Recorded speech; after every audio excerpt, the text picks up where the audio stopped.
अटल बिहारी वाजपेयी ಅವರು ಒಂದು ಮಾತಾಡಿದ್ರು. इस देश में पार्टी आते रहेंगे जाते रहेंगे, इस देश में सरकार बनाते रहेंगे गिराते रहेंगे, पर हमेशा ये देश रहना चाहिए और इस देश का लोकतंत्र हमेशा जागना चाहिए और रहना चाहिए. One of the best lines they have told. ಆಮೇಲೆ ಅದು ಇಟ್ಸ್ ಟಚಿಂಗ್. ಭಾಳ ದಿವಸಲಿಂದ ನಾನು ಆಕ್ಚುಲಿ ಸೋಷಿಯಲ್ ಮೀಡಿಯಾದಾಗ ಇರ್ಲಿ ಅಲ್ಲೇದಾಗಿರ್ಲಿ ನೋಡ್ತಾ ಇದ್ದೆ. ಯಾರಾದರೂ ಎನಿವನ್ ಯಾರೋ ಆಗಲಿ ಯಾರಾದರೂ ಇಂಡಿಯನ್ ನೇಷನ್ಸ್ ಅದ್ರದ್ದು ಪ್ರಾಬ್ಲಮ್ಸ್ ವಾಯ್ಸ್ ರೇಸ್ ಮಾಡಿದ್ರಂತಂದ್ರೆ ಅವ್ರಿಗೆ ಆಂಟಿ ಇಂಡಿಯನ್ ಅಂತ ಹೇಳ್ಬಿಟ್ಟು ಒಂದು ಪಟ್ಟ ಕೊಡಾಕ್ತಾರೆ. ಆಕ್ಚುಲಿ ಆಂಟಿ ಇಂಡಿಯನ್ ಅಂದ್ರೆ ಏನಪ್ಪಾ, ನಮ್ಮ ದೇಶದ ವಿರುದ್ಧವಾಗಿ ಮಾತಾಡ್ತಾ ಇದ್ದಾರೆ ಅಂತ ಹೇಳ್ಬಿಟ್ಟು. ಆಮೇಲೆ ಆ ಆಂಟಿ ನ್ಯಾಷನಲಿಸ್ಟ್ ಹಂಗ ಕೊಡಂತಿಲ್ಲ, ಆಂಟಿ ನ್ಯಾಷನಲಿಸ್ಟ್ ಅಂತೇಳಿ ಹಂಗ ಕೊಡಂತಿಲ್ಲ. ಅವ್ರಿಗೆ ಪಾಕಿಸ್ತಾನ ಜೋಡಿ ಲಿಂಕ್ ಐತಿ, IS ಜೋಡಿ ಕೆಲಸ ಮಾಡ್ತಾರ ಅಂತೇಳಿ social media influencers, not government also, not even ಅವ್ರವ್ರಾಗಿರ್ಲಿ, ಸೋಷಿಯಲ್ ಮೀಡಿಯಾದಾಗ ಇರ್ತಕ್ಕಂಥ ಇನ್ಫ್ಲೂಯೆನ್ಸರ್ಗಳು ಡೈರೆಕ್ಟ್ ಆಗಿ ಅವರು ಡಿಸೈಡ್ ಮಾಡಿ ಕೊಡಾಕ್ತಾರೆ. ಬಟ್ ನಂದೊಂದು ಕ್ವಶನ್ ಏನಪ್ಪಾ ಅಂತಂದ್ರೆ, ಇದನ್ನ ಕೊಡ ಅಂತಿದ್ದು ಎಲ್ಲರೂ ಕೊಡ ಅಂತಿಲ್ಲ. Only certain peoples who belongs to some party, ಒಂದು ಪಾರ್ಟಿಗೆ ಸೀಮಿತವಾಗಿರ್ತಕ್ಕಂಥ ಕೆಲವು influencers. I don't know why they will do like that. They might get some money or else, I don't know. But ನನಗೊಂದು ಕ್ವಶನ್ ಏನಪ್ಪಾ ಅಂತಂದ್ರೆ, why always they compare with this bloody nonsense Pakistan third class Pakistan ಜೋಡಿ ಎದಕ್ಕೆ ಇವ್ರು compare ಮಾಡ್ತಾರೆ? There are multiple countries. Why they don't compare with Japanese people and UK, USA, Germany, China? ಯಾಕಪ್ಪ ಅಂತಂದ್ರೆ ಇವ್ರಿಗೆ ಅದ್ರ ಬಿಟ್ಟು ಇನೋವೇಷನ್ಸ್ ಬಗ್ಗೆ ಮಾತಾಡಕ್ ತಾಕತ್ತ ಇಲ್ಲ, ದಮ್ಮು ಇಲ್ಲ.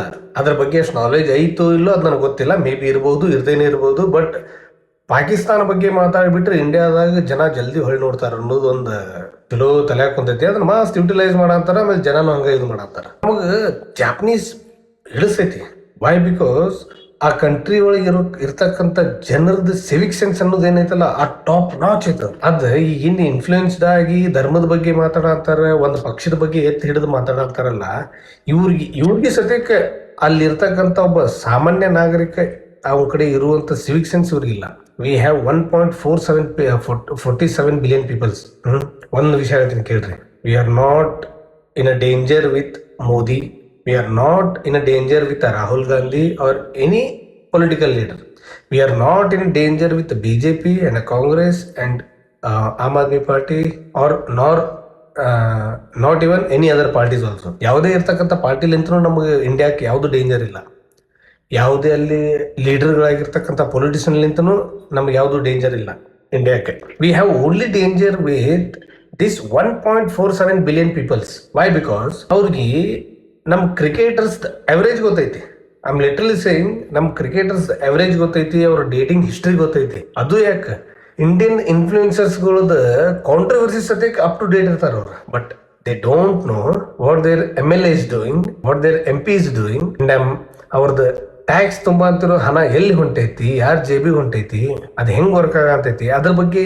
ಸೊ ನಂದೊಂದು ರಿಕ್ವೆಸ್ಟ್ ಏನಪ್ಪಾ ಅಂತಂದ್ರೆ, ನಮ್ಮ ಸರ್ಕಾರಕ್ಕೆ ಸಿವಿಕ್ ಸೆನ್ಸ್ ಅನ್ನೋದು ಕಂಪಲ್ಸರಿಯಾಗಿ ಒಂದು ಸಬ್ಜೆಕ್ಟ್ ಆಗಿ ಮಾಡ್ಬೇಕು. From 1 to degree also. 10ನೇತರದಿಂದ ಹಿಡಿದು ಡಿಗ್ರಿ ಆಗೋ ಮಟನು ಸಿವಿಕ್ ಸೆನ್ಸ್ ಅನ್ನೋದು ಒಂದು ಪಾಠ ಅಲ್ಲ, ಒಂದು ಅಧ್ಯಯನ ಇದನ್ನು ಮಾಡ್ಬೇಕು. ಅದಕ್ಕೆ ಬುಕ್ ಕೊಡ್ಬೇಕು ಕಂಪಲ್ಸರಿ. ಪ್ರತಿ ಒಂದು ಕ್ಲಾಸಿಗೂ ಅದನ್ನ ಕಂಪಲ್ಸರಿ ಮಾಡ್ಲೇಬೇಕು, ಒಂದು ಸಬ್ಜೆಕ್ಟ್ ಆಗಿ ಇಡಲೇಬೇಕು ಅಂತ ಹೇಳ್ಬಿಟ್ಟು. ಯಾಕಂದ್ರೆ ಅಟ್ಲೀಸ್ಟ್ ನಮಗೂ ಸಿವಿಕ್ ಸೆನ್ಸ್ ಇಲ್ಲ, ನಾನು ಅಂದು ಹಿಡ್ಕೊಂಡು ಹೇಳಂತೇನೆ. Even I also don't have that much of civic sense. So ಆ ಸಿವಿಕ್ ಸೆನ್ಸ್ ಒಂದು ಪಾಠ ಮಾಡಿದ್ರೆ ನಮಗೆ ಮುಂದೆ ಬರೋ ಪೀಳಿಗೆ ಅದನ್ನ ಕಲಿತು ನಮ್ಮ ಭಾರತವನ್ನು ಇನ್ನೂ ಸ್ವಲ್ಪ ಮುಂದೆ ಹೋಯ್ತಾರ.